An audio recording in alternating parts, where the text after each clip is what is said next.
तो नमस्ते, स्वागत है आप सभी साथियों का एक बार फिर से एनएस शिक्षा परिवार में। साथियों, आज का हमारा यूपीएसआई का मॉक टेस्ट नंबर 9 है। 8 मॉक टेस्ट हमने फुल मॉक टेस्ट लगाया है, 8 मॉक टेस्ट ऑलरेडी कर लिया है। अगर आपने उनको नहीं देखा है तो जाके ज़रूर देखिए क्लास को। और पहला क्वेश्चन आपकी स्क्रीन पे है, बताएँगे क्या होगा इसका आंसर। इससे पहले अगर आप हमारे चैनल पे नए हैं तो चैनल को सब्सक्राइब ज़रूर करें। पहला क्वेश्चन है, हिंदी वर्णमाला में ऊष्म व्यंजन कौन से हैं साथी? बताएँगे। ऑप्शन ए है, ऑप्शन बी है, ऑप्शन सी है, ऑप्शन डी है। ऊष्म व्यंजन की संख्या साथी कितनी होती है? टोटल 4 होती है ऊष्म व्यंजन की संख्या और इसका आंसर हो जाएगा ऑप्शन बी। श श श श है, श है, ये क्या हो जाएगा? ऊष्म व्यंजन हो जाएगा। अगर आपसे साथी में भी पूछा जाए संयुक्त व्यंजन, तो संयुक्त व्यंजन कितने होते हैं? वो भी कितने होते हैं? 4 होते हैं। अंतस्थ व्यंजन आपसे पूछा जाए, अंतस्थ अंतःस्थ व्यंजन अगर आपसे पूछा जाए तो वो कितने आपको बताएँगे? वो भी कितने होते हैं? 4 होते हैं, जिसमें आ जाएगा य, र, ल, व। य, र, ल और व, ये अंतःस्थ व्यंजन होते हैं। संयुक्त व्यंजन क्या होते हैं साथी? छ, त्र, ज्ञ और श्र। छ, त्र, ज्ञ और श्र होता है। अगला क्वेश्चन, क्वेश्चन नंबर 2 है आपके स्क्रीन पे। बताएँगे क्वेश्चन नंबर 2 का साथी क्या होगा आंसर। क्वेश्चन नंबर 2 है, हंस पद किस विराम चिन्ह का एक और नाम है? लोप विराम, पूर्ण विराम, अल्प विराम, त्रुटि विराम। हंस पद साथी, हंस पद को क्या कहते हैं? त्रुटि विराम कहते हैं। काक पद भी इसे कहते हैं क्या? काक पद या त्रुटि विराम। और इसका सिंबल कुछ ऐसे बनाते हैं, जब गलती कहीं पे हो जाती है तो उसके बीच में ये प्रयोग होता है। लोप का साथी चिन्ह है कुछ ऐसे इस प्रकार से होता है। पूर्ण विराम वाक्य के अंत में प्रयुक्त होता है। अल्प विराम थोड़े समय के विराम के लिए प्रयोग होता है। इसका साइन कुछ ऐसा होता है। अगला क्वेश्चन बताएंगे, क्वेश्चन नंबर 3 है आपके स्क्रीन पे। क्या होगा क्वेश्चन नंबर 3 का आंसर? क्वेश्चन नंबर 3 है साथी, काजू शब्द का संबंध किस भाषा से है? फ्रांसीसी से है, जापानी से है, पुर्तगाली से है, चीनी भाषा से है। चीनी भाषा से। चीनी भाषा का शब्द चाय और चीनी वगैरह फेमस है। तो काजू साथी किस भाषा का शब्द है? पुर्तगाली भाषा का शब्द है। पुर्तगाली भाषा के कुछ और शब्द जैसे अलमारी हो गया, आलमारी किस भाषा का शब्द है? पुर्तगाली भाषा का शब्द है। आपसे पूछा जाए गमला किस भाषा का शब्द है? गमला भी पुर्तगाली भाषा का शब्द है। बाल्टी हो गया, बाल्टी ये किस किस भाषा का है? बाल्टी। कमरा, गोदाम, आलू, ये सब किस भाषा के शब्द हैं साथी? आप याद रखेंगे कि किस भाषा के शब्द हैं? पुर्तगाली भाषा के शब्द हैं। पिस्तौल, मेज आदि ये सब क्या है? ये चीज़ें आपको याद में रखनी है। अगला क्वेश्चन, क्वेश्चन नंबर 4 है आपकी स्क्रीन पे। क्वेश्चन नंबर 4 है, स्वतंत्रता सबको प्यारी होती है इस वाक्य में, यानी स्वतंत्रता ये रेखांकित है। आपको बताना है कि कौन सा संज्ञा का भेद है? गुणवाचक है, जातिवाचक है, भाववाचक है या इनमें से कोई नहीं? बताएं। साथ ही भाववाचक संज्ञाएं वे होती हैं जो किसको दर्शाती हैं? गुण को बताती हैं। गुण, दोष, अवस्था, गुण, दोष, अवस्था, भाव को दर्शाए वही गुणवाचक होता है। तो यहाँ पे जो स्वतंत्रता है साथी क्या है? भाववाचक संज्ञा है। कैसा है? भाववाचक संज्ञा है, क्योंकि एक अवस्था को बता रहा है। भाववाचक संज्ञा है, इसे हम क्या करते हैं? स्पर्श नहीं कर सकते, केवल इसे हम महसूस कर सकते हैं। जाति में साथी आ जाएगा, जैसे शहर, शहर क्या है? जातिवाचक संज्ञा है। लड़का, लड़की, ये सब क्या है? जातिवाचक संज्ञा है। गुणवाचक क्या होता है? संज्ञा नहीं होता साथी, विशेषण होता है। ये क्या होता है? विशेषण होता है। गुणवाचक विशेषण में अच्छा, अच्छा हो जाएगा, बुरा हो जाएगा, ये सब क्या है? गुणवाचक विशेषण है। आप इन्हें भी याद रखेंगे। अगला क्वेश्चन बताएंगे, क्वेश्चन नंबर 5 है आपकी स्क्रीन पर। सीमा कुत्ते से डरती है इस वाक्य में कौन सा कारक है? सीमा, सीमा किससे डरती है? कुत्ते से डरती है। इस वाक्य में कौन सा कारक है? करण कारक है, अपादान कारक है, संबोधन कारक है, कर्म कारक है। कर्म कारक का चिन्ह साथी क्या होता है? को होता है। इसकी पहचान के लिए को होता है। संबोधन का चिन्ह होता है हे, वो, अरे, अजी, अरे, अजी, ये सब चिन्ह किसके होते हैं? संबोधन कारक के होते हैं। ये सब चिन्ह किसके साथ होते हैं? संबोधन कारक के होते हैं। और साथ ही अपादान कारक साथी इसका जो चिन्ह होता है से होता है, जो दर्शाता है अलगाव को। किसको दर्शाता है? अलगाव को। किसको दर्शाता है? भय को, डर को, तुलना को। किसको दर्शाता है? भय, डर, तुलना को दर्शाता है। तो इसका राइट आंसर क्या हो जाएगा? Option B. किससे डरती है? कुत्ते से का प्रयोग हुआ और डर को दर्शा रहा है, तो वहाँ पे क्या हो जाएगा? अपादान कारक हो जाएगा। करण कारक का चिन्ह साथी क्या होता है? से होता है, जो किसको दर्शाता है? दर्शाता है साधन या वजह को। साधन या वजह को दर्शाता है, याद रखेंगे। अगला क्वेश्चन बताएंगे, क्वेश्चन नंबर 6 है आपकी स्क्रीन पे। वह आप ही चला गया, वह आप ही चला गया वाक्य में आप ही, आपको बताना है आप ही सर्वनाम का किस प्रकार का भेद है? किस प्रकार का उदाहरण है? निजवाचक है, पुरुषवाचक है, निश्चयवाचक है, संबंधवाचक है। बताएंगे साथी किस प्रकार का सर्वनाम है? निजवाचक सर्वनाम इसे क्या कहते हैं? जैसे आप साथी क्या है? जहाँ स्वयं यानी स्वतः का बोध हो, वहाँ पे निजवाचक सर्वनाम होता है। तो इसका जो राइट आंसर हो जाएगा ऑप्शन ए हो जाएगा। पुरुषवाचक में जो चिन्ह प्रयोग होते हैं, जैसे मैं शब्द तू, मैं, तू, तुम, ये सब क्या होते हैं पुरुषवाचक में आते हैं। निश्चयवाचक को साथ ही संकेतवाचक भी कहते हैं। यह और वह शब्द प्रयुक्त होते हैं, संबंध बताते हैं जो और शो के माध्यम से, जो और शो। तो जिसका राइट आंसर हो जाएगा ऑप्शन ए। अगला क्वेश्चन नंबर 7 है आपकी स्क्रीन पे। अर्चना अत्यंत सुंदर है। अर्चना साथी क्या है? अत्यंत सुंदर है। आपको बताना है कि ये अत्यंत पद में आपको भेद बताना है। प्रविशेषण है, सविशेषण है, विशेषण है, विशेष विशेषण है। साथ ही आप देखेंगे प्रविशेषण जो होते हैं वो किसकी विशेषता बताते हैं? विशेषण की विशेषता बताते हैं। यहाँ पे सुंदर शब्द क्या है? विशेषण है।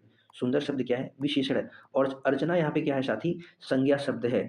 और सुंदर, अत्यंत सुंदर यानी जो विशेषण की विशेषता बता दे उसे क्या कहते हैं? प्रविशेषण कहते हैं।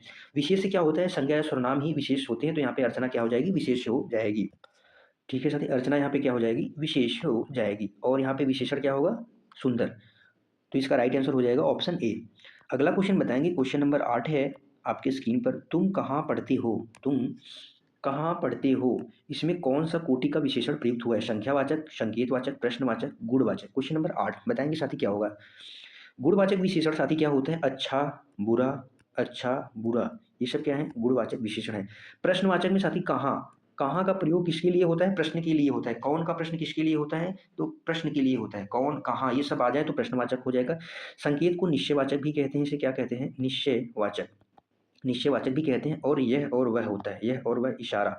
संख्यावाचक में साथी होता है कुछ लोग, कुछ लोग आ गए, ये अनिश्चित संख्यावाचक हो जाएगा। 10 लोग, 10 लोग आ गए, ये क्या हो जाएगा? संख्यावाचक, वो भी निश्चित वाला हो जाएगा। संख्यावाचक 10 लोग, तो ये संख्या का बोध कराएगा। क्वेश्चन नंबर 8 का जो राइट आंसर होगा ऑप्शन सी होगा। अगला क्वेश्चन नंबर 9 है आपकी स्क्रीन पर। मैंने रमेश से क्या किया साथी? पत्र लिखवाया। किसने लिखवाया? मैंने रमेश से पत्र लिखवाया। इस वाक्य में लिखवाया आपको बताना है कि कौन सी क्रिया है? प्रेरणार्थक क्रिया है, नामधातु क्रिया है, संयुक्त क्रिया है, अनुकरणात्मक क्रिया है? बताएंगे। बताएंगे साथी क्वेश्चन नंबर 9 का क्या आंसर होगा।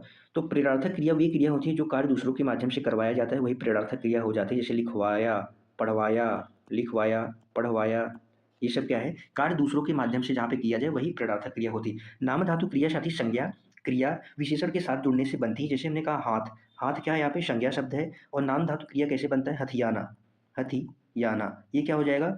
नाम धातु क्रिया हो जाएंगी। लतियाना, लतियाना, बतियाना, ये सब नाम धातु क्रियाएं हैं। अगर वहीं पे हम बात करें संयुक्त क्रिया, तो दो समान क्रियाएं होती हैं। दो क्या होती हैं? दो क्रियाओं से मिलकर बना होता है। जैसे नहाकर खाना, नहाकर आना, ये सब क्या है? संयुक्त क्रिया है। अनुकरणात्मक क्रिया जैसे साथी थप थप, ये क्या है? थप थप से क्या हो जाएगा? थप थपाना, थप थप से थप थपाना, ये कैसी क्रिया हो जाएगी? अनुकरणात्मक क्रिया। थप थप से बना है थप थपाना, तो ये अनुकरणात्मक क्रिया हो जाएंगी। अगला क्वेश्चन बताएंगे, क्वेश्चन नंबर 10 है आपकी स्क्रीन पर। भविष्य काल में बदलिए। बच्ची रो रही थी। भविष्य काल में आपको बदलना है। ऑप्शन है बच्ची रो रही थी, बच्ची रोती थी, बच्ची रोती है, बच्ची रो रही है, बच्ची रो रही होगी। थी साथी भूतकाल में चला गया। है, रो रही है, ये तो क्या है? वर्तमान में ही है। तो जो इसका राइट आंसर हो जाएगा ऑप्शन डी होगा। रही होगी, बच्ची रो रही होगी, क्या है ये? वो भविष्य काल का बोध करा रहा है, रही होगी। ठीक है, वो भी कैसा? संभाव्य भविष्य काल का बोध करा रहा है। अगला क्वेश्चन नंबर 11 है आपकी स्क्रीन पर। ऐसा लगा मानो बम फटा।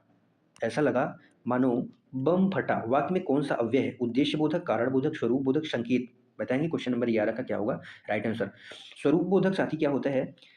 उद्देश्य, उद्देश्य के बारे में जो बताते हैं वही उद्देश्य बोधक होते हैं। जैसे ताकि, ताकि शब्द इस्तेमाल होते हैं। जिससे, जिससे कि, ये सब क्या होते हैं? उद्देश्य के बारे में। जो कारण का बोध कराए, जैसे क्योंकि, इसलिए, क्योंकि, इसलिए, ये सब क्या है? कारण का बोध कराते हैं। स्वरूप बोधक रूप या ढंग को बताते हैं। किसको बताते हैं? रूप या ढंग को बताते हैं। इसमें उत्प्रेक्षा अलंकार के जो शब्द प्रयोग होते हैं, जैसे ज्यों, मानो, जो, मानो, त्यों, ये सब क्या होते हैं? स्वरूप बोधक के अंतर्गत आते हैं। तो ये क्या है? स्वरूप वैसा लगा मानो बम फटा, ऐसा लगा मानो बम फटा। संकेत यानी साथी क्या होता है? इशारा होता है। अगला क्वेश्चन नंबर 12 है आपकी स्क्रीन पे। बताएंगे क्या होगा इसका आंसर। क्वेश्चन नंबर 12 है, निम्नलिखित में से मिश्र वाक्य है। कौन सा बताना है कि इसमें से मिश्र वाक्य है? उसके जाने के बाद वर्षा होने लगी, जो ही वह घर से निकला वर्षा होने लगी, मेरे आते ही वर्षा होने लगी, वह घर से निकला और वर्षा होने लगी। साथ ही मिश्र वाक्य एक प्रधान वाक्य होते हैं, या तो आप मुख्य वाक्य जिसे कह सकते हैं, एक प्रधान होते हैं और एक आश्रित होते हैं, यानी उस पर आश्रित होता है, तो वही वाक्य को मिश्र वाक्य कहते हैं। इसका हो जाएगा ऑप्शन, जो ही वह घर से निकला वर्षा होने लगी, जो ही वह घर से निकला वर्षा होने लगी। ये क्या है? मिश्र वाक्य, एक प्रधान वाक्य है। इसमें क्या है? एक प्रधान है और एक क्या है? आश्रित वाक्य है, और इसमें ही आश्रित वाक्य रहते हैं। अब आप ऑप्शन डी देखेंगे, दो स्वतंत्र वाक्य अगर आपस में जुड़ जाएं, दो स्वतंत्र, वह घर से निकला, ये क्या है, एक स्वतंत्र वाक्य उपवाक्य हो गया, ये वह वर्षा होने लगी, ये भी क्या है, अपने आप में स्वतंत्र उपवाक्य है। तो यहाँ पे कैसा क्रिया, कौन सा वाक्य हो जाएगा, संयुक्त वाक्य हो जाएगा। और बात करें मेरे आते ही, ये कैसा वाक्य है, सरल वाक्य, यानी जिसमें एक उद्देश्य और एक विधेय की बात हो, वो सरल वाक्य हो जाएगा। ऑप्शन ए भी क्या है, ये भी सरल वाक्य है। अगला क्वेश्चन बताएंगे, क्वेश्चन नंबर 13 है आपकी स्क्रीन पे, क्या होगा इसका आंसर, जो छीड़ न हो सके, जो छीड़ न हो सके उसके लिए उपयुक्त शब्द क्या है, अक्षय है, अनंत है, अमिट है, अपार है। बताएंगे क्वेश्चन नंबर 13 का क्या होगा आंसर। अपार साथी क्या होता है, जिसकी कोई सीमा न हो। अमिट यानी जिसको मिटाया न जा सके, क्या हुआ, जिसको मिटाया न जा सके। अनंत होता है जिसका कोई अंत न हो, अनंत क्या होता है, जिसका कोई अंत न हो। और जिसका क्षय न हो, जिसका छीड़ न हो, उसे क्या कहते हैं, अक्षय कहते हैं, उसे क्या कहते हैं, अक्षय कहते हैं। अगला क्वेश्चन बताएंगे, क्वेश्चन नंबर 14 है आपकी स्क्रीन पर, कुछ खास शर्तों पर किसी कार्य को करने का समझौता के लिए क्या शब्द है, कर्मठता है, ठेकेदारी है, बेलदारी है, संविदा है। साथ ही से क्या कहते हैं, संविदा कहते हैं। जो कुछ खास शर्तों पर किसी कार्य को करने का एक समझौता होता है, वही क्या होता है, संविदा होता है। ठीक है। कर्मठता क्या होता है, कार्य करने की जो लगन होती है वही कर्मठता होती है, या कोई समझौता, जिसमें कोई समझौता नहीं होता है। ठेका यानी ठेकेदारी वगैरह होता है। अगला क्वेश्चन, क्वेश्चन नंबर 15 है आपकी स्क्रीन पे, मुहावरा से रिलेटेड है क्वेश्चन। बताएंगे क्वेश्चन नंबर 15 का क्या होगा राइट आंसर। हाथ कंगन को आरसी क्या, लोकोक्ति है, इसका क्या अर्थ है आपको बताना है। बिल्कुल पढ़ा लिखा न होना, विद्वान को धुन की बहुत आवश्यकता है, बुद्धिमान मनुष्य के लिए कोई काम कठिन नहीं है, प्रत्यक्ष को प्रमाण की आवश्यकता नहीं है। कंगन हाथ को आरसी क्या का अर्थ साथी क्या होता है कि प्रत्यक्ष को प्रमाण की कोई आवश्यकता नहीं होती है। इसका राइट आंसर होगा ऑप्शन डी। अगला क्वेश्चन, क्वेश्चन नंबर 16 है आपकी स्क्रीन पर, अव्ययी भाव समास का कौन सा उदाहरण है इसमें से, अव्ययी भाव समास का। अन्न जल है, अंत अनंत है, धर्माधर्म है, पल पल है। अव्ययी भाव समास में या तो साथी पहला पद क्या होना चाहिए, अव्यय होना चाहिए, उपसर्ग होना चाहिए, पहला पद क्या होना चाहिए, अव्यय हो। और साथी क्या हो, या पुनरावृत्ति वाले जो स्वर होते हैं, पुनरावृत्ति वाले जो शब्द होते हैं, वो किस में आते हैं, अव्ययी भाव समास में आते हैं। तो इसका जो राइट आंसर हो जाएगा ऑप्शन डी, पल पल। ये किसमें कौन सा समास है, इसमें अव्ययी भाव समास है। धर्माधर्म साथी क्या होता है, धर्म और अधर्म होता है, धर्म और अधर्म। और जहाँ पे दोनों पद प्रधान हो, अन्न जल अंत अनंत धर्माधर्म, वहाँ पे साथी कौन सा समास होता है, द्वंद्व समास होता है। कौन सा समास होता है, द्वंद्व समास होता है। तो इन तीनों में कौन सा समास हो जाएगा, द्वंद्व। क्वेश्चन नंबर 16 का जो राइट आंसर होगा ऑप्शन डी हो जाएगा। अगला क्वेश्चन बताएंगे, क्वेश्चन नंबर 17 है आपके स्क्रीन पे, नीचे दिए गए शब्द में किसकी वर्तनी शुद्ध है, अहिल्या, पूजनीय, द्वारका, अंतर ध्यान, अंतर अंतर ध्यान। बताएंगे किसकी वर्तनी शुद्ध है। अहिल्या साथी क्या है, ये बिल्कुल गलत है, अहिल्या नहीं होता है, अहल्या होता है शुद्ध वर्तनी। अहल्या क्या होता है, अहल्या होता है। साथी पूजनीय भी नहीं होता है, पूजनीय होता है। क्या होता है, पूजनीय शब्द शुद्ध होता है, या आप पूज्य कह सकते हैं, पूज्य, पूज्य भी क्या है, शुद्ध है। साथी यहाँ पे इसका राइट आंसर हो जाएगा द्वारका क्या होता है, शुद्ध होता है। अंतर्धान भी शुद्ध नहीं है साथी, अंतर्धान का क्या हो जाएगा, अंतर्धान यहाँ पे यह वर्ण नहीं होगा, तो अंतर्धान ये शुद्ध है, अहल्या ये शुद्ध है। एक बार ध्यान से देख लेंगे। अगला क्वेश्चन बताएंगे, क्वेश्चन नंबर 18 है आपकी स्क्रीन पे, क्वेश्चन नंबर 18 का क्या होगा राइट आंसर। निम्नलिखित में से शुद्ध वर्तनी से है, किसका शब्द क्या है, शुद्ध वर्तनी से कौन सा शब्द शुद्ध है। वाग में, वांग में, वाग में, वांग में। बताएंगे क्वेश्चन नंबर 18 का क्या होगा राइट आंसर। साथ ही इसमें कौन सी संधि है, व्यंजन संधि है। व्यंजन संधि का एक नियम है, वाक प्लस में, वाक प्लस में। और जो ये क है साथ ही अपने पंचमाक्षर यानी पांचवें अक्षर में बदलता है। इस हिसाब से इसका जो राइट आंसर हो जाएगा वांग्मय हो जाएगा। इसकी संधि विच्छेद ये है। अगर इसमें आपसे संधि पूछी जाए तो कौन सी संधि है, व्यंजन संधि है। कौन सी संधि है साथ ही इसमें, व्यंजन संधि है। अगला क्वेश्चन बताएंगे, क्वेश्चन नंबर 19 का क्या होगा आंसर। क्वेश्चन नंबर 19 है, निम्न में से वाक्य शुद्ध रूप का आपको चयन करना है, कौन सा वाक्य शुद्ध है। निम्न में से शुद्ध वाक्य का चयन, भारत में अनेक जातियां हैं, भारत में अनेकों जातियां हैं, भारत में अनेक जातियां हैं, भारत में अनेकों जाति हैं। बताएंगे क्या होगा इसका राइट आंसर। साथी जब भी हम बात करते हैं एक या अनेक की, अनेक साथी क्या होता है, अपने आप में क्या होता है, अत्यधिक होता है, अत्यधिक मतलब बहुत होता है। तो यहाँ पे अनेकों का कोई मतलब नहीं है। और अनेक जात, अनेक क्या है साथी, अनेक यानी बहुवचन शब्द है, एक का अनेक। तो यहाँ पे क्या होगा, जातियाँ होगा, न कि जाति होगा। तो इस हिसाब से ऑप्शन सी गिट गया। हमारा जो राइट आंसर हो जाएगा ऑप्शन ए हो जाएगा, 19 का ए, भारत में अनेक जातियाँ हैं। अगला क्वेश्चन, क्वेश्चन नंबर 20 है आपके स्क्रीन पर, अव्यांतर का आपको विलोम बताना है। क्या है अव्यांतर का विलोम, वाय है, अंदर है, मध्य है, सीधा। सीधा का विलोम साथी क्या हो जाएगा, टेढ़ा। अंदर का हो जाएगा बाहर। अव्यांतर, अव्यांतर का क्या अर्थ होता है, अव्यांतर का अर्थ होता है अंदरूनी, अंदरूनी यानी अव्यांतर होता है। तो इसका आंसर हो जाएगा वाय यानी बाहरी। ये अंदरूनी होता है और ये बाह्य क्या हो जाएगा, बाहरी हो जाएगा। अगला क्वेश्चन नंबर 21 है आपकी स्क्रीन पर। निम्न में से कौशल और चातुर्य का पर्यायवाची कौन सा नहीं है? आपको बताना है कौन सा नहीं है, किसका, कौशल का और चातुर्य का। ऑप्शन है दक्षता, पटुता, प्रवीणता, शूरशरीरता। क्वेश्चन नंबर 21 का आंसर देने का प्रयास करेंगे साथी। तो कौशल का पर्यायवाची शब्द क्या होता है? चातुर्य भी होता है, दक्षता भी होता है, पटुता भी होता है, प्रवीणता भी होता है, कुशलता भी कहते हैं, निपुणता, निपुणता भी इसका पर्याय होता है, पटुता भी हो जाता है, साथ ही दक्षता भी हो जाता है, और उस्तादी भी कहते हैं। क्या, उस्तादी, ये किसके पर्यायवाची हैं? कौशल के हैं। और बात करें जो इसका राइट आंसर ऑप्शन डी हो जाएगा, राइट आंसर शूरशरीरता किसको कहते हैं? गंगा जी का पर्यायवाची है। किसका है? गंगा जी का पर्यायवाची है। इन्हें हम मंदाकिनी भी कहते हैं। क्या, मंदाकिनी, गंगा जी का पर्यायवाची मंदाकिनी है। भागीरथी है, भागीरथी, जानवी देव नदी, जानवी देव नदी, त्रिपथगा, त्रिपथगा, सुरसरी, नदीश्वरी, अमर तरंगिनी आदि क्या है? गंगा जी के पर्यायवाची हैं। आप इन्हें भी याद रखेंगे। अगला क्वेश्चन नंबर 22 है। निम्न में से तद्भव शब्द कौन सा है? आपको तद्भव बताना है कि तद्भव शब्द कौन सा है। ऑप्शन है शिक्षा, स्थल, होलिका, तीरथ। तद्भव शब्द क्या होता है? संस्कृत का जो हिंदी रूपांतरण होता है वही तद्भव शब्द होते हैं। शिक्षा क्या है? तत्सम शब्द है। अगर इसका तद्भव की हम बात करें, शिक्षा का साथी जो तद्भव तत्सम तद्भव रूप होगा, शिक्षा तत्सम है, तद्भव इसका हो जाएगा सीख।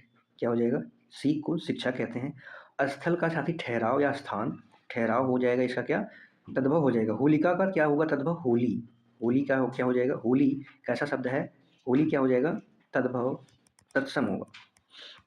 होलिका तद्भव, होलिका तत्सम, होलिका तद्भव, होलिका इसका जो राइट आंसर हो जाएगा तीरथ। तीरथ का क्या हो जाएगा? तीर्थ। तीर्थ क्या है साथी? ये तत्सम है। ये कैसा शब्द है? तत्सम है। ये साथी क्या है? ये तीनों तद्भव हैं। ठीक है। अगला क्वेश्चन नंबर 23 है आपकी स्क्रीन पर। ढीठ, ढीठ व्यक्ति, ढीठ क्या है? विशेषण है। आपको बताना है कि ढीठ शब्द का तत्सम क्या होगा? दृश्य, धृष्ट, पुष्ट, दृष्ट। बताएंगे क्वेश्चन नंबर 23 का साथी क्या होगा आंसर। दृश्य क्या होता है? दिखना। दृश्य क्या होता है? दिखना। जो दिखता है वही दृश्य होता है। ये कैसा शब्द है? दिखना, तद्भव है। पुष्ट साथी क्या होता है? मजबूत, जिसको कहते हैं मजबूत, हिष्ट पुष्ट यानी मजबूत है। दृष्ट का भी क्या होता है? ये भी होता है, दृष्ट यानी देखना होता है। इसका जो राइट आंसर हो जाएगा क्या हो जाएगा? दृष्ट। दृष्ट क्या है? ढीठ का तद्भव रूप है। ढीठ तत्सम रूप है। ये कैसा रूप है? तत्सम रूप है। ये तद्भव है। अगला क्वेश्चन बताएंगे, क्वेश्चन नंबर 24 है आपके स्क्रीन पे। निम्न में से एक कथन गलत है। एक कथन गलत है, आपको उसको बताना है कि कौन सा कथन गलत है। दो स्वरों के मेल से उत्पन्न विकार को क्या कहते हैं? स्वर संधि कहते हैं। दो वर्णों के मेल से होने वाले विकार को संधि कहते हैं। विसर्ग के साथ विसर्ग का मेल से उत्पन्न विकार जो होता है विसर्ग संधि कहलाता है। व्यंजन से व्यंजन अथवा व्यंजन, व्यंजन से स्वर अथवा व्यंजन के मेल से उत्पन्न विकार को क्या कहते हैं? व्यंजन संधि कहते हैं। बताएंगे क्वेश्चन नंबर 24 का क्या होगा राइट आंसर। बताएंगे साथी क्या होगा इसका राइट आंसर। साथ ही अगर हम बात करें यहाँ पे, तो दो स्वर के मेल से जो बनती है उसे स्वर संधि जरूर कहते हैं। जैसे दो स्वर में एक स्वर अ हो गया, एक स्वर अ हो गया, ये दोनों सजातीय स्वर हैं। ये क्या होगा? इससे क्या बनेगा? आ बन जाएगा। ये क्या है साथी? स्वर है। और यहाँ पे कौन सी संधि होगी? स्वर संधि हो जाएगी। दो वर्णों के मेल से संधि कहते हैं, या भी ये भी सही है। विसर्ग संधि का विसर्ग के साथ मेल नहीं होता साथी। विसर्ग संधि के साथ या तो स्वर का मेल होगा, या तो किसका मेल होगा? व्यंजन का मेल होगा। तो वहाँ पे क्या होगा? विसर्ग संधि होगा। यही गलत हो जाएगा। तो इसका राइट आंसर हो जाएगा ऑप्शन सी। व्यंजन संधि का स्वर अथवा व्यंजन के साथ मेल होता है तो उसे व्यंजन संधि कहते हैं। बिल्कुल सही है। व्यंजन संधि का निर्माण अगर आपसे पूछा जाए कि कितने प्रकार से संभव है, तो व्यंजन संधि का निर्माण कितने प्रकार से संभव है? 3 प्रकार से संभव है। अगर आपसे ये पूछा जाए कि संधि का निर्माण कुल कितने प्रकार से संभव है, तो संधि का निर्माण कुल कितने प्रकार से संभव है साथी मेरे? 6 प्रकार से संधि का निर्माण संभव है। जिसमें स्वर संधि एक प्रकार से इसका निर्माण एक प्रकार से इसका निर्माण संभव है। स्वर संधि का स्वर से ही मेल होगा, स्वर स्वर का मेल। और विसर्ग संधि जो होता है इसका निर्माण 2 प्रकार से संभव है। विसर्ग संधि का निर्माण कितने प्रकार से संभव है? 2 प्रकार से संभव है विसर्ग का। तो कुल कितने प्रकार से? 6 प्रकार से। ये अक्सर एग्जामों में पूछा जाता है, याद रखेंगे। बताएंगे अगला क्वेश्चन नंबर 25 है आपकी स्क्रीन पे। आच्छादित का उचित विच्छेद निम्न में से कौन सा है?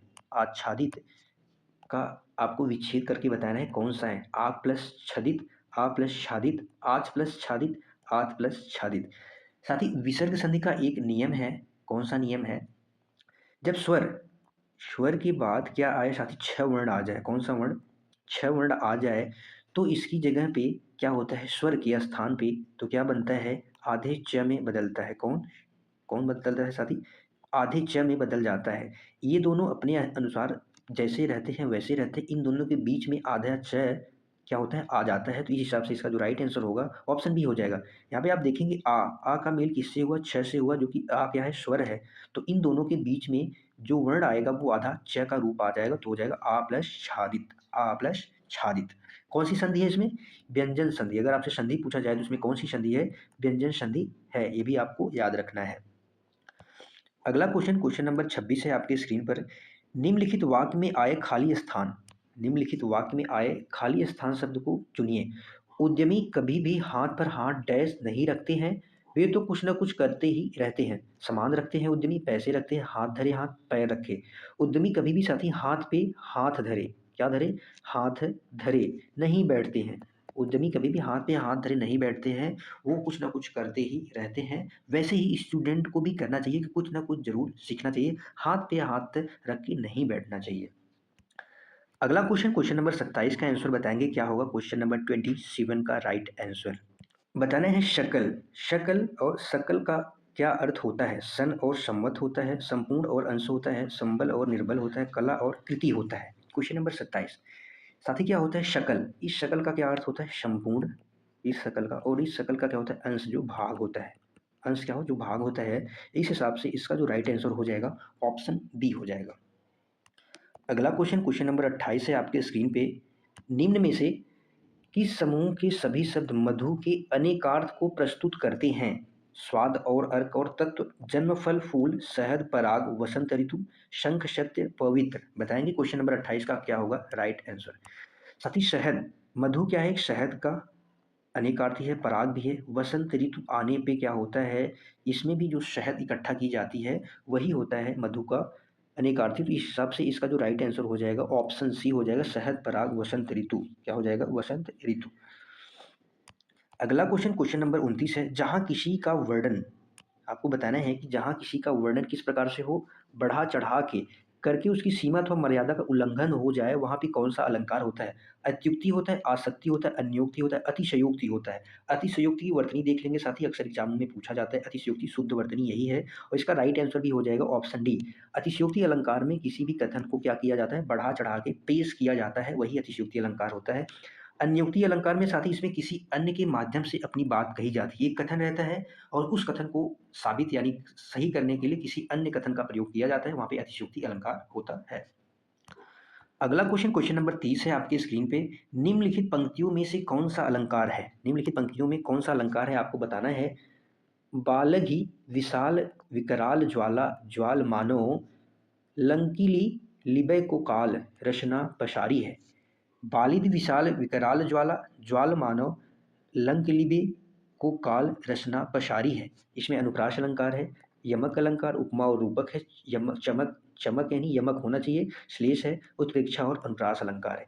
साथ ही उत्प्रेक्षा की पहचान के लिए मनु मानो, जनु जानो, जनह मनो आदि शब्द का प्रयोग होता है। आप यहाँ पे देखेंगे ब ब वर्ण की आवृत्ति हो रही है, यहाँ पे कौन सा अलंकार होगा, अनुप्रास होगा। मनु मानो जनु जानो क्या होगा, उत्प्रेक्षा अलंकार होगा। इस हिसाब से इसका क्या होगा, उत्प्रेक्षा अलंकार हो जाएगा। क्या हो जाएगा, उत्प्रेक्षा अलंकार हो जाएगा। अगला क्वेश्चन नंबर 31 है। रस सिद्धांत निम्नलिखित में से किसकी रचना है। रस सिद्धांत इनमें से किसकी रचना है। हजारी प्रसाद द्विवेदी जी, रामविलास शर्मा, नागेंद्र है, रामचंद्र शुक्ल। बताएंगे क्वेश्चन नंबर 31 का क्या होगा आंसर। साथ ही यह रचना किसकी है, डॉक्टर नागेंद्र की रचना है, और इस रचना के लिए इन्हें वर्ष 1965 में साहित्य अकादमी पुरस्कार से सम्मानित किया गया था।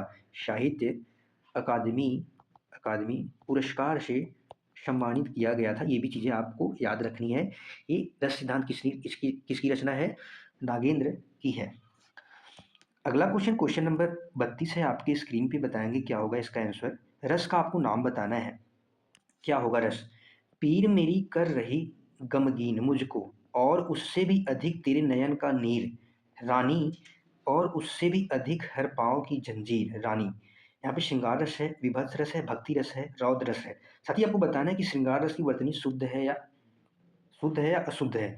यहाँ पे आप देखेंगे कि यहाँ पे वियोग श्रृंगार रस का तो प्रयोग हो रहा है, उसमें भी कौन सा वियोग श्रृंगार रस हो रहा है। यहाँ पे देखें, मेरी पीर यानी पीड़ा, मेरी पीड़ा कर रही गमन गिर मुझको, और उससे भी अधिक तेरे नयन, यानी यहाँ पे प्रेम का भी भाव है, वो भी कैसा? श्रृंगार। तो यहाँ पे क्या हो जाएगा? श्रृंगार रस हो जाएगा। और श्रृंगार की साथ ही शुद्ध वर्धनी क्या है? कुछ इस प्रकार से श्रृंगार की शुद्ध वर्धनी है, आपको याद में रखना है। अगला क्वेश्चन नंबर 33 है आपके स्क्रीन पे। बताएंगे क्वेश्चन नंबर 33 क्या है आंसर। जिस छंद के प्रथम और तृतीय चरण में 12-12 मात्राएं, द्वितीय और चतुर्थ चरण में 7-7 मात्राएं होती हैं, साथ ही सम चरणों के अंत में जगड़ होता है। क्या होता है? जगड़ होता है। वहाँ कौन सा छंद होता है? बताएंगे साथ ही। जगड़। इंद्रवज्जा, रोला, मलिनी, बरवय। इसका राइट आंसर हो जाएगा ऑप्शन डी, बरवय। बरवय के प्रत्येक प्रथम और तृतीय चरण में 12-12 और दूसरे और चौथे चरण में 7-7 मात्राएं होती हैं।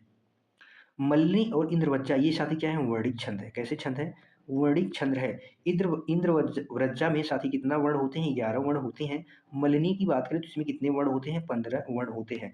और वहीं पे रोला की बात करें साथी तो रोला दोहा का उल्टा होता है और इसमें 11-13 मात्राएं होती हैं। ये भी आपको याद रखना है।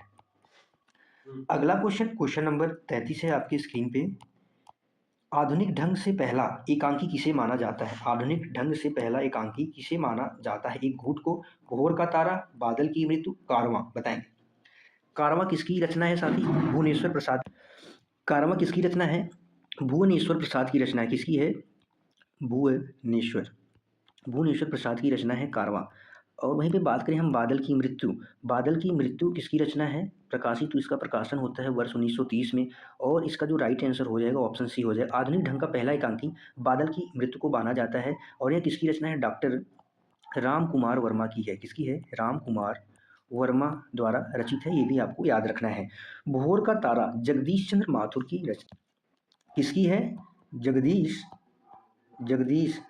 चंद्र माथुर। किसकी रचना है? जगदीश चंद्र माथुर की रचना है। एक घूट साथी क्या है? एक एकांकी है। और किसका है? जयशंकर प्रसाद जी का है। किसका है?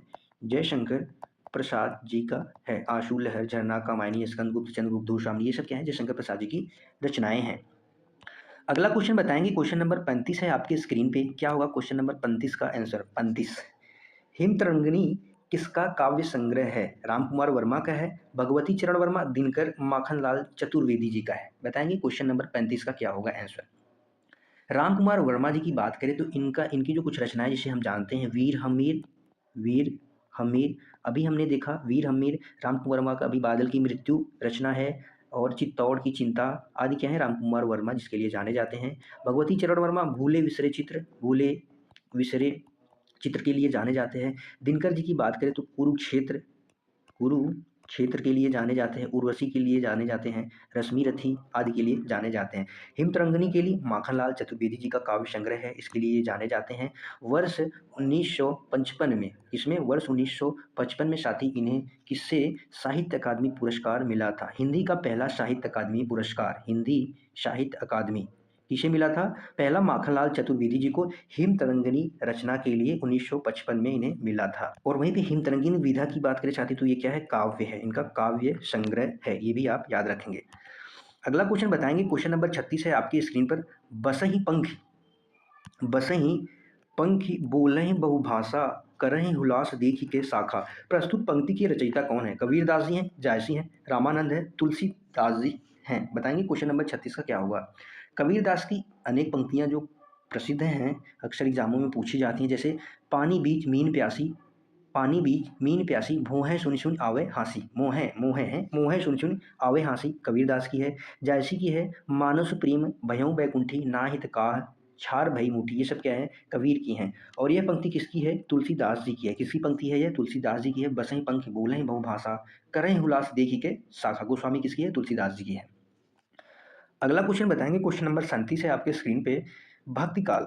आपको बताना है कि भक्ति काल का सबसे पहले किसने हिंदी साहित्य का स्वर्ण युग कहा है? ग्रियर्सन ने कहा है, आचार्य रामचंद्र शुक्ल जी ने, हजारी प्रसाद द्विवेदी जी, मिश्र बंधु जी ने। बताएंगे। तो सबसे पहले किसने कहा है स्वर्ण युग? भक्ति काल को ग्रियर्सन ने कहा है। किसने कहा है? ग्रियर्सन ने कहा है। और भक्ति काल को लोक जागरण काल, क्या? लोक जागरण काल किसने कहा है? भक्ति काल को लोक जागरण काल रामविलास शर्मा जी ने। किसने कहा है? रामविलास शर्मा जी ने कहा है। ये भी आपको याद रखना है। रीतिकाल को भक्ति काल किसने कहा है? आचार्य रामचंद्र शुक्ल जी ने। किसको? रीतिकाल को भक्ति काल आचार्य रामचंद्र शुक्ल जी ने कहा है। अगला क्वेश्चन नंबर 38 है आपके स्क्रीन पर। अजगर करे न चाकरी, पंछी करे न काम, किस कवि ने कहा है? मलुकदास, श्याम सुंदर दास, दादू दयाल, सुंदर दास, किसने कहा है? आपको बताना है। साथी यह कथन किसका है? मलुकदास जी का है। किसका है? मलुकदास का है। अजगर करे न चाकरी, पंछी करे न काज, ये प्रसिद्ध पंक्ति है मलुकदास की। अगला क्वेश्चन नंबर 39 है, आपके स्क्रीन पे बताएंगे क्या होगा इसका आंसर। क्वेश्चन नंबर 39 है, निम्नलिखित में से सही विकल्प कौन सा है? उद्दंड मार्तंड बनारस से प्रकाशित होता है 1857 में, उद्दंड मार्तंड कलकत्ता से, उद्दंड मार्तंडव प्रयाग से, उद्दंड मार्तंडव दिल्ली से 1826, बताएंगे। साथ ही हिंदी भाषा में हिंदी का पहला समाचार पत्र जो साप्ताहिक समाचार पत्र है उसका नाम है उद्दंड मार्तंड, जो कलकत्ता से प्रकाशित होता है 1826 ईस्वी में। एक ऐसी पत्रिका है, साप्ताहिक पत्रिका है, साप्ताहिक पत्रिका है, जिसके संपादक साथी कौन है? पंडित जुगल किशोर शुक्ल। पंडित जुगल किशोर शुक्ल जी किसके हैं? संपादक हैं। पंडित जुगल किशोर शुक्ल जी क्या है? इसके संपादक हैं। पंडित जुगल किशोर शुक्ल जी इसके संपादक हैं, आप याद रखेंगे। अगला क्वेश्चन बताएंगे, क्वेश्चन नंबर 40 है, आपके स्क्रीन पे क्या होगा इसका राइट आंसर। आपको बताना है रिजोल्यूशन का हिंदी पर्याय कौन सा है? आपको बताना है रिजोल्यूशन का हिंदी पर्याय क्या है? कार्यनीति है, संकल्प है, उत्तर है, अधिसूचना है। अधिसूचना को साथी क्या कहते हैं? नोटिफिकेशन। क्या कहते हैं? नोटिफिकेशन कहते हैं अधिसूचना को। वहीं पे उत्तर क्या होता है? ये आंसर होता है। साथी क्या होता है? आंसर होता है। इसको क्या कहते हैं? संकल्प। रिजोल्यूशन को क्या कहते हैं? संकल्प यानी इरादा, जो दृढ़ संकल्प होता है, दृढ़ संकल्प यानी वही इरादा, वही क्या होता है? रिजोल्यूशन होता है। कार्यनीति को क्या कहते हैं? वर्क इथिक कहते हैं। क्या कहते हैं? वर्क इथिक कहते हैं कार्य नीति को। ये भी आप चीज़ें याद रखेंगे। साथ ही ये आज का आखिरी क्वेश्चन था। बताएंगे आपका 40 में से आपका कितना स्कोर बना है। कल मिलते हैं फिर एक शानदार जानदार क्लास में। अपना स्कोर जरूर कमेंट में बताएं। कल मिलते हैं एक शानदार जानदार क्लास के साथ। तब तक के लिए बाय बाय साथी। खुश रहिए, मस्त रहिए, पढ़ते रहिए। जय हिंद साथियों।